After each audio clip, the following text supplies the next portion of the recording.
Good afternoon, sir. Good afternoon. What is the difference between Nigeria and Nigerians? It's very, very clear, understand now. Nigerian is the geographical location of Nigerians, while Nigerians are the habitat of Nigeria. Nigeria is a blessing to Nigerians, while Nigeria is a problem to Nigeria. Nigeria is 63 years old, while Nigerians are still crawling. They have failed!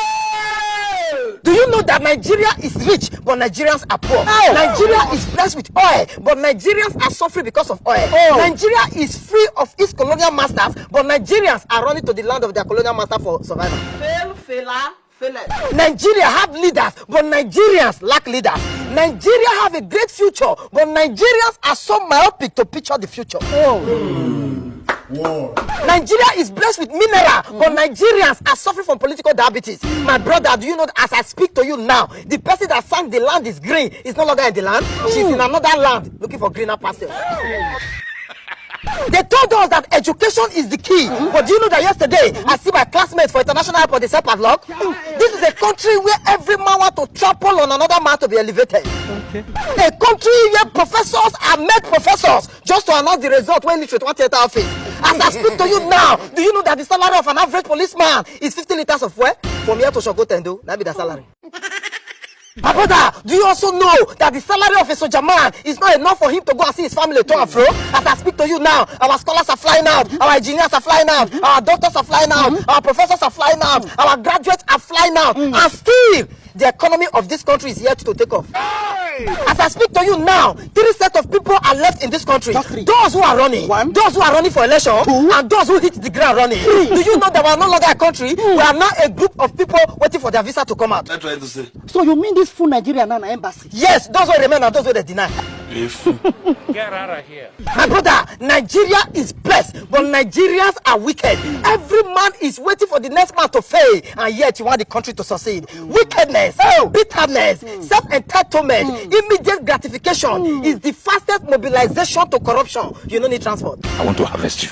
Do you know that in our country today, if you want to be a sinner, you go to the church. If you want to die, you run to the hospital. If you want to be corrupt, you go to court. If you want to be unemployed, you go to school. If you want to steal, you contest for election. Doing evil is not the new good, and doing good is not the new evil. Shall we continue to do evil that grace may abide? God forbid. Who cares? This is Nigeria, not America. This is the only country where our parliamentarians and lawmakers we gather together with big agbada just to shout the eyes have it, and yet the masses will never see it or get it.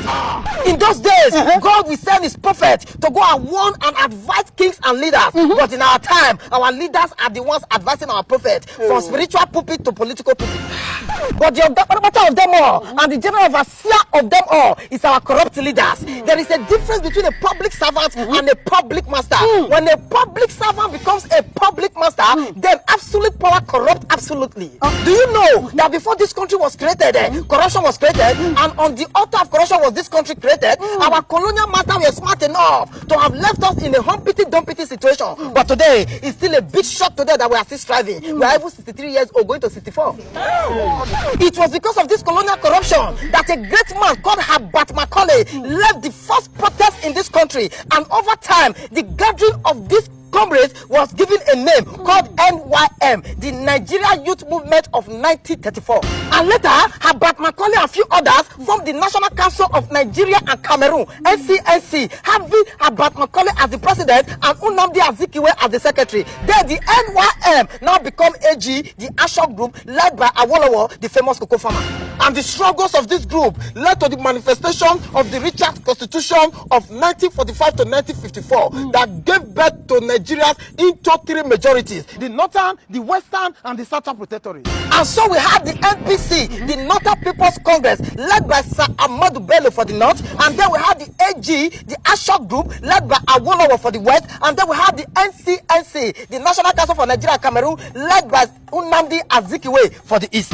And this gave rise to the John McPherson Constitution that introduced the general election. And later, we had the Lignity Constitution of 1954 that led to centralizing the government and making Nigeria a federal system of government. The first election was conducted in 1959. We had the NPC and the NCNC coalition automatically made AG, the Ashok group, a major opposition party. Because of the coalition, they won. And this gave birth to Sir Tafawa Balewa as the Prime Minister, still under the tutelage of the Queen, and Nnamdi Azikiwe as the governor general because of the NPC and the NCNC coalition. You see am? Wait, may I go wash my eyes? You never My brother, this did not end well because the NPC later hijacked the government from the NCNC, which means there was crisis between the NPC and the NCNC as leaders of one government. And on the other hand, there was crisis in the AG, the action group between Akintola and Awolowo. So the Prime Minister then, Tafawa Balewa, declared a 6-month state of emergency in the West, and later it got to the imprisonment of Awolowo and Enahoro and few others, which means there was crisis all over the country as planned by the colonial masters. You get it? So now, my brother, you can see that in this country, before Nigeria was bettered, corruption was bettered. All this and many more, they don't want you to know. And then they scrapped history from our curriculum so that you will not know the root of your problem. If you don't get it, forget about it. My brother, we were born and raised in corruption. What we need in this country is a political messiah. And then every messiah must have believers, which is the people. If you have this generation and you think you have seen corruption, that means you have not read or listened to the story of the flamboyant Okotiebo. So my fellow Nigerians, it is the people that will define themselves for themselves so that they will not be swallowed up by political fantasies. It is time for you to know that you are the change you seek. It is time for us to quit the game blame and be the change. It starts for me and you. My brother, according to Joseph de Maistre, and I quote, every country has the government it deserves. So corrupt leaders is the government of them all. Corrupt leaders is the general overseer of them all. Corrupt leader does not live abroad. He lives in greed, wickedness, self-entitlement, and immediate gratification. Thank you. Thank you. Don't kill this man with grammar.